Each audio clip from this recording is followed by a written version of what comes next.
Hello everyone, Jai Swaminarayan. I am Nishi Chotalia from Sri Swaminarayan Institute of Technology, Bhat Gandhinagar, representing the subject Electrical Machine 1, in which we already started our first unit or first part based on the magnetic circuits and magnetic elements, or basic discussion about that materials. So in which we already discussed our basic things or self-induced EMF, magnetic induced EMF, BH curve, as well as analogy between electrical and magnetic circuits. So काफ़ी चीज़ें अभी तक हमने देख चुके हैं, और अभी हमारा नेक्स्ट पॉइंट जो रहता है वो है कि लॉज फॉर द इलेक्ट्रोमैग्नेटिज्म। तो यहाँ पे मैं आपको बताना चाहूँगा कि इलेक्ट्रोमैग्नेटिज्म के लिए कुछ चार लॉज यहाँ पे रिप्रेजेंट किए हैं कि there are four laws for the electromagnetism. ये टॉपिक आपको सिलेबस में फर्स्ट यूनिट के लास्ट में दिया हुआ है कि लॉ फॉर द इलेक्ट्रोमैग्नेटिज्म, जबकि यहाँ पे सिलेबस में आपको सिर्फ Ampere circuital law and Biot Savart's law ही दिया हुआ है। लेकिन मैंने आपको फंडामेंटल स्ट्रॉन्ग करने के लिए यहाँ पे बाकी के दो लॉ जो कि force law and Faraday's law है, और इवन लेंज लॉ भी मैंने यहाँ पे रिप्रेजेंट किया है। तो यहाँ पे हम हर एक लॉ को, अगर मैं इंडिविजुअली सिंगल मार्क क्वेश्चन के लिए अगर मैं आपको बताऊँ कि भाई अगर वो एक लाइन में आपको रिप्रेजेंट करना है कि बायो सावर्ट लॉ क्या रिप्रेजेंट करता है, या फिर एम्पियर्स लॉ, फोर्स लॉ, या फिर फेराडेज लॉ, लेंज लॉ क्या रिप्रेजेंट करता है, तो उसको अगर आप एक ही लाइन में बताना चाहो कि magnetic field generated by that current in that wire, sorry, so which is represented by the bio Savart's law. Same way Ampere's law के अंदर क्या होगा कि effect of the current on a loop of that flux which it threads, clear, तो वो बनता है Ampere's law. Force law में क्या होता है कि force on the electron moving through that magnetic field, how much that force, clear. और नेक्स्ट वन रहेगा जो कि फेरेडेज लॉ की भाई voltage induce in a circuit by magnetic flux cutting, या फिर flux that can be कटेड through that conductors. तो ये फेरेडेज लॉ तो आप ऑलरेडी हम ये जानते भी है और हम देख भी चुके हैं। Even Ampere's law, bio Savart's law, force law भी हम देख तो चुके ही है, बट सिलेबस में आपको दिया है तो हम यहाँ पे डिस्कस कर रहे हैं। तो यहाँ पे बायो सावर्ट्स लॉ की अगर हम बात करें कि Biot Savart's law is used for computing the resultant magnetic field B at the position R, B at the position R इतने डिस्टेंस पे है, that generated by that steady current I from that conductor, क्योंकि हम particularly हम conductor के लिए बात कर रहे हैं। सो अ कंटिन्यूअल फ्लो या फिर continuous flow of the charge which is constant during that time, that charge neither accumulate nor deplete at any point, clear. तो यहाँ पे मान लो कि ये कंडक्टर आपको दिया है और उसके अंदर अगर हम फ्लो ऑफ इलेक्ट्रॉन की अगर हम बात करें तो स्टेडी करंट फ्लो हो रहा है एट द टाइम पे, चार्ज वहाँ पे जो होता है वो कंटिन्यू फ्लो होता है for a particular time, constant time के लिए। तो वहाँ पे चार्ज ना तो कोई, मतलब कोई भी पॉइंट के लिए अगर हम बात करें कि नेदर एक्यूमुलेट और not deplete at any point, वहाँ पे कोई भी जगह पे चार्ज डिप्लेट या फिर एक्यूमुलेट नहीं कर रहा है, ठीक है। और अगर उसका मैं इक्वेशन बताऊँ तो B is equal to mu zero by four pi integration over C, C is a close path, I into D L, L जितनी लेंथ के लिए वो रोटेट कर रहा है, या into cross multiplication of that R जो कि आर डिस्टेंस है, डिवाइड बाय आर क्यूब उसका यहाँ पे मैग्नीट्यूड है, क्लियर। तो यहाँ पे आपको शायद बायो सावर्ट लॉ का आपको बेसिक इक्वेशन और लॉ क्या रिप्रेजेंट करता है वो पता चल गया है। ये 3 मार्क क्वेश्चन है, तो यहाँ पे आपको कुछ ज़्यादा देखने की जरूरत नहीं है। अगर आपको डेरिवेशन चाहिए तो आप ऑलरेडी बुक में भी दिया हुआ और आप पढ़ भी चुके हैं। सो यहाँ पे मैंने पूरा डेरिवेशन वर्ड टू वर्ड नहीं बताया है, क्योंकि आप जो चीज़ पढ़ चुके हैं उसे रिपीट करने से अच्छा कुछ नई चीज़ें ज़्यादा गेन करें, ठीक है। ओके, सो ये बात हुई हमारे बायो सावर्ट लॉ के लिए।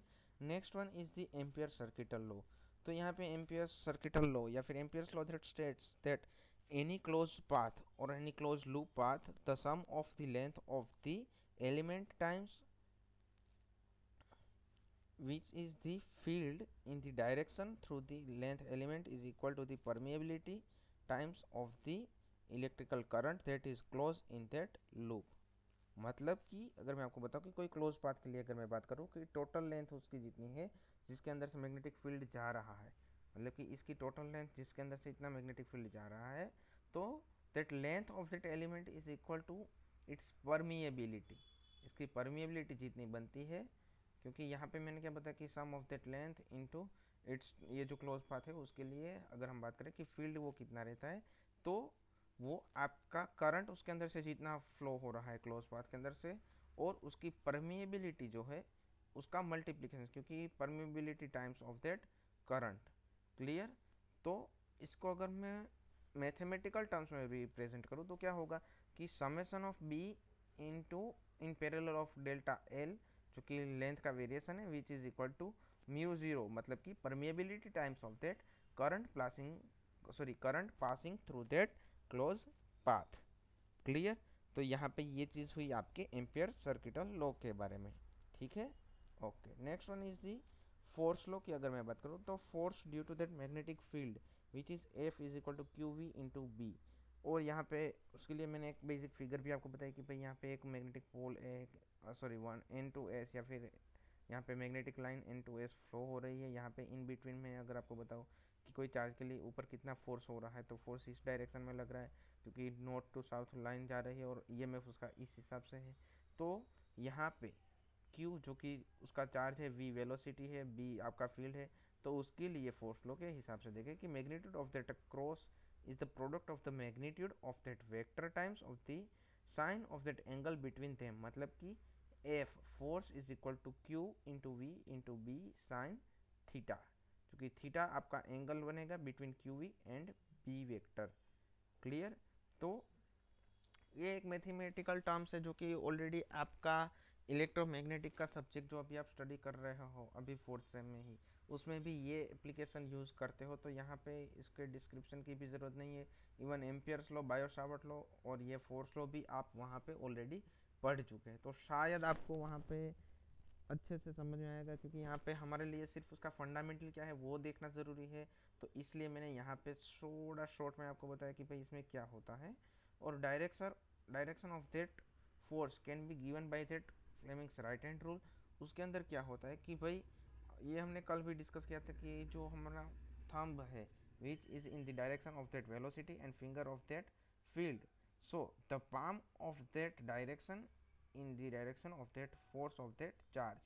क्लियर? तो आपको यहाँ पे शायद देखने को समझ में आ जाएगा कि ये थंब है आपका, और यहाँ पे आपका अगर मान लो कि फिंगर्स है जो आपकी फील्ड बता रही है, तो आपके फील्ड की डायरेक्शन बताए, तो आपकी जो पाम की डायरेक्शन होगी वो आपके फोर्स की डायरेक्शन होगी।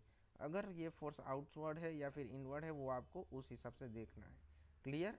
और यही चीज़ है यहाँ पे हम प्रैक्टिकली भी आप देख सकते हैं, लेकिन उसके लिए आप यहाँ साथ में ही इस फिगर को एक्सप्लेन करूँ तो समझ सकते हो कि भाई कंडक्टर ऐसे आपने पकड़ा है, तो आपकी जो फिंगर्स है, जैसे कि ये आपकी पूरी फिंगर्स कैसे जा रही है, एंटी क्लॉकवाइज जा रही है, तो उस हिसाब से अगर हम देखें तो यहाँ पे फोर्स आपके आउटवर्ड डायरेक्शन में ऐसे आपको मिल सकता है, और उसका equation Q into V into B.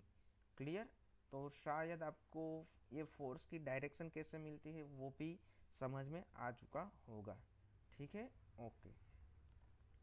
Now Faraday's के लॉ के लिए अगर मैं बात करूँ कि Faraday's law for electromagnetic induction, तो फेरेडेज फर्स्ट लॉ जो कि हमने लास्ट सेक्शन में ये ऑलरेडी डिस्कस कर लिया है कि भाई change of that magnetic field in a coil or a wire that will cause an EMF due to that induced in that coil, and this EMF induced is called as the induced EMF if the conductor circuit is closed, and that current will also circulate through the circuit, and this current is known as a induced current. So method to change of that field, क्योंकि हम field को कैसे कैसे वे से very कर सकते हैं, तो उसके लिए by moving a magnet towards the away the coil same way into or outward to the field same way by changing the area of coil that placed into that magnetic field, कि मैं कितने field की impact आपके कितने area पर आ रही है, ठीक है, कोयल के।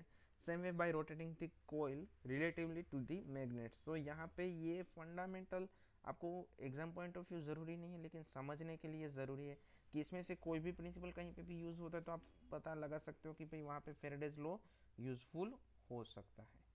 ठीक है, ओके। अगर मैं फेरेडेज सेकंड लॉ के बारे में बात करूँ तो negative and D phi by D T, तो इसे तो हम काफ़ी अच्छे से ब्रीफली एक्सप्लेन भी किया है, और हमने ऑलरेडी हम जानते भी है कि भाई फेरेडेज सेकंड लॉ जो कि ईएमएफ प्रोड्यूस होता है वो कितना रहता है, एन टाइम्स इनटू फ्लक्स जो कि कट हो रहा है विथ रिस्पेक्ट टू टाइम, और negative sign is there because of the Lenz law. तो इसी के साथ ही हम साथ में डिस्कस करें कि भाई लेंस लॉ क्या है, तो वो भी हम ऑलरेडी देख चुके हैं। तो यहाँ पे मैंने कुछ फंडामेंटल आपको इसलिए से साथ में कंबाइन करके दिए कि आपको पता चले कि हाँ भाई ये फंडामेंटल्स हमारे जो लॉज है मैग्नेटिक लॉज वो हम ऑलरेडी देख चुके हैं। तो सिर्फ यहाँ पे रिवीजन पॉइंट ऑफ व्यू इस सेशन के सारे टॉपिक्स रहेंगे कि भाई फेरेडेज लॉ या फिर लेंस लॉ क्या है, Faraday's first and second law, Lenz law, same way ampere circuital law and Biot Savart's law. और उसी के साथ में एक टॉपिक ये है कि भाई application of that Faraday's law which is basic application, जो कि हमारे कोई भी मशीन के बेसिक फंडामेंटल देख ले तो आप यहाँ पे इलेक्ट्रिकल ट्रांसफार्मर, जनरेटर्स या फिर कुकर्स और म्यूजिकल इंस्ट्रूमेंटल जो कि बेसिक फंडामेंटल आपके फेरेडेज लॉ के हिसाब से काम करते हैं। तो हम ये application for the Faraday's law अगर सिंगल मार्क क्वेश्चन भी पूछ लेते या फिर इवन 3 to 4 मार्क क्वेश्चन में भी पूछ लेते कि explain the Faraday's law for electromagnetic induction, तो Faraday's first and second law with respect to its application also, तो ये पूरा 3 to 4 मार्क क्वेश्चन या फिर 7 मार्क क्वेश्चन भी बन सकता है। तो शायद यहाँ पे कुछ ज़्यादा डिस्कशन की ज़रूरत है नहीं, और ये टॉपिक आपको सिलेबस में फर्स्ट यूनिट के एंड में दिया है कि Ampere's law and Biot Savart's law, जबकि फेरेडेज लॉ आपको सेकंड यूनिट के अंदर देखने को मिलेंगे। तो मैंने यहाँ पे साथ में ही रिप्रेजेंट कर दिया ताकि एक प्रॉपर सीक्वेंस फॉलो कर सके। तो यहाँ पे शायद आपको कोई डाउट नहीं होगा। तो इसके अलावा हमारे इस सब्जेक्ट सॉरी इस यूनिट के फर्स्ट और सेकंड यूनिट के टॉपिक्स देखें तो एक ही टॉपिक बाकी बताए कि भाई electromagnetic electromagnetic energy conservation and losses और उसके जो बेसिक इक्वेशन है वो। तो इसी के साथ ही हमारे शायद मैग्नेटिक्स का काफ़ी फंडामेंटल कवर अप हो जाएगा। तो आप सिलेबस को अपने हिसाब से देखते जाइए और हमारे सारे लेक्चर की पैटर्न को फॉलो करेंगे तो शायद सारे टॉपिक्स कवर हो जाएंगे फर्स्ट और सेकंड यूनिट के। टिल देन अगर आपको कोई क्वेरी है तो मुझे पूछ सकते हैं। Have a nice day, thank you, जय हिंद, जय भारत, जय स्वामीनारायण।